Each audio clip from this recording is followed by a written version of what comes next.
एक बूढ़ी माँ की दर्द भरी कहानी। 3 साल हो चुके थे बेटे को अपना घर छोड़कर विदेश में बसे हुए। इन 3 सालों में बूढ़ी माँ और भी ज्यादा बूढ़ी हो गई। 75 वर्ष की उम्र सुलोचना देवी की याददाश्त काफी कमजोर होती जा रही थी। रोजमर्रा की चीजें याद नहीं रहती, लेकिन हमेशा याद रहता था वो था उनका बेटा। एक पल भी ऐसा नहीं होता जब उन्हें बेटे की याद नहीं आती। दूसरी तरफ बेटा था जो साल भर में एक आध बार ही फ़ोन कर लिया करता था, 1-2 मिनट से ज़्यादा बात नहीं किया करता। फिर भी बूढ़ी माँ टकटकाई लगाई अपने बेटे का इंतज़ार करती ही रहती थी। एक दिन बेटे का विदेश से कॉल आया। हेलो हेलो, सुन रही हो ना माँ? मैं अनिल बोल रहा हूँ, तुम्हारा बेटा। कैसी हो माँ? मैं ठीक हूँ बेटा, तुम बहू और पोता कैसा है? माँ ने पूछा। सब कुछ अच्छा है माँ, मैं अगले हफ्ते गाँव लेने आ रहा हूँ। अब हम सब साथ में ही लंदन में रहेंगे। बहू कह रही थी माँ को यह लेकर आओ, बेचारी अकेली वहाँ परेशान होती होगी। बेटे ने कहा। माँ की बूढ़ी सूखी आंखों से आंसू से भीग गई। उसकी कमजोर शरीर के नस नस में खुशी की लहर दौड़ गई। बेटी और बहू का अपना प्रति प्रिय देखकर माँ का मन खुशी से भर आया। बेटे ने कहा, मैं तुम्हारे लिए तैयार रहना माँ।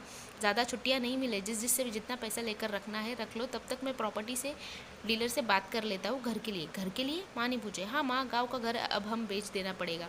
अब हम साथ में ही रहने वाले हैं, तो वहाँ घर रखने का कोई मतलब नहीं है माँ, बेटे ने कहा। बुढ़ापे की वजह से ठीक से चलने में असक्षम पूरे मोहल्ले में खुशी सबको सुनाई माँ ने। सभी को खुशी हुई। सबको लगा माँ जी के आखिर दिन अपने परिवार के साथ खुशी से बीत जाएंगे। घर वापस आकर माँ ने अपने घर को कोने कोने को ऐसा देखा जैसे दूसरे बेटे को देख रही हो।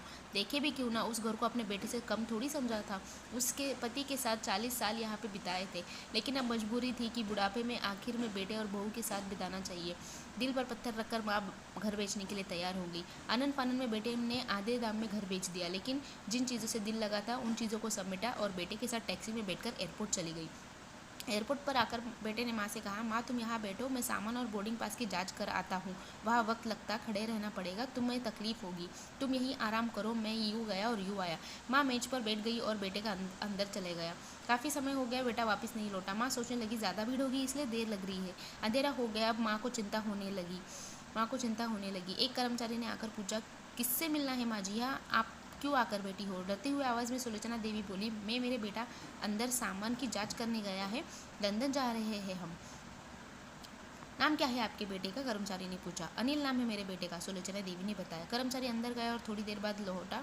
उसने सुलोचना देवी से कहा, माँ जी लंदन जाने वाली फ्लाइट तो दोपहर में ही जा चुकी है और आपका बेटा उसी फ्लाइट में बैठकर लंदन जा चुका है। अब आप यहाँ बैठने का कोई फ़ायदा नहीं है, आप भी अपने घर चली जाइए। क्या जा चुकी है और मैं घर जाऊँ? घर? माँ की आंखों से आंसुओं का सैलाब उठा। जैसे जैसे माँ घर पहुँची तब उसका था ही क्या, बिक चुका था सब। वह बरामदे में तुलसी के पास सो गई। घर के नए मालिक ने उस पर दया की और उसे एक कमरा किराए पे दे दिया। पेंशन के पैसे से खाना और किराए का बंदोबस्त हो जाता था। दिन बीतते गए। कुछ दिन बाद घर के नए मालिक ने सुलोचना देवी से कहा, माँ जी आप अपने रिश्तेदारों के यहाँ जाकर क्यों नहीं रहती इस उम्र में? वही ठीक है आपके लिए, अच्छा तो होगा, लेकिन मेरा बेटा वापस आ गया तो उसका ख्याल कौन रखेगा? मेरा बेटा बहुत बोला है, उसे अपना ख्याल रखना बिल्कुल भी नहीं आता। मैं कहीं नहीं जाऊंगी, क्या पता कब उसे मेरी ज़रूरत पड़ जाए, माँ ने कहा। दोस्तों सच बता रही हूँ, माँ की ऐसी बातें सुनकर मेरी आंखों में आंसू आ गए। किसी ने सच ही कहा है, कपूत हो सकता है लेकिन माता कभी कुमाता नहीं होती। दोस्तों आप सभी को हाथ जोड़कर विनती करती हूँ, माता पिता जितनी हो सके सेवा करना, उनके साथ कभी बुरा बर्ताव मत करना।